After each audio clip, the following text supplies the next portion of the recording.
Naitwa Anita Doto Samson, nafanya kazi na taasisi ya Hope for Youth Development ama HYDO. Tunafanya kazi na vijana ambao lengo letu kubwa ni kutokomeza ukatili wa kijinsia kwenye jamii zetu.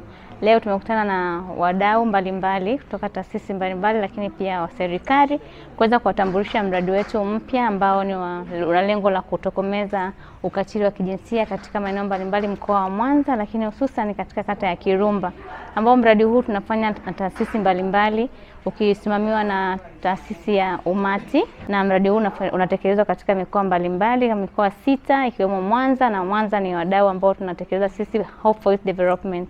Na leo tumekutana na wadau hawa kuweza kuonyesha namna gani mradi huu unaweza kufanya kazi, lakini pia kuhakikisha kwamba tunatoa haki kwa manusura wa vitendo vya ukatili kwenye jamii zetu, lakini pia kuona kwamba tunafanya kazi pamoja kuhakikisha kwamba tunapata jamii salama na familia ambazo ni salama.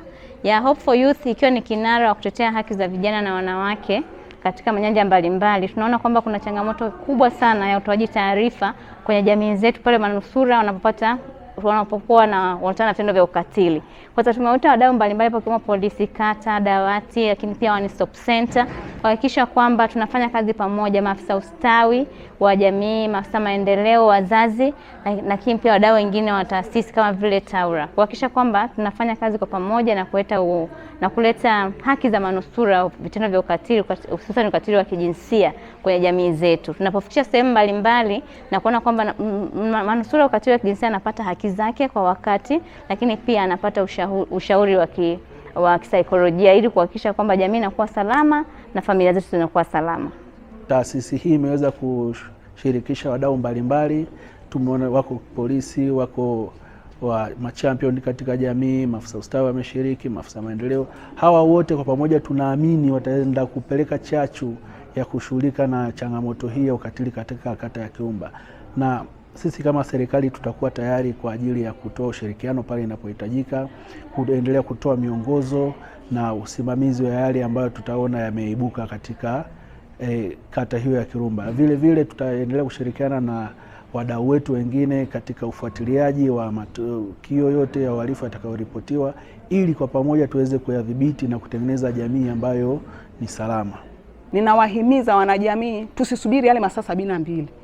Mara tu utakapoonekana mwanajamii amepatwa na tukio la ukatili, ni vema akakimbizwa eneo la huduma ili tumsaidie yule mwanajamii kutoendeleza yale madhara ambayo ameshayapata baada ya tukio la ukatili, ikiwemo mimba, lakini pia ikiwemo maambukizi ya magonjwa ya zinaa na ukimwi.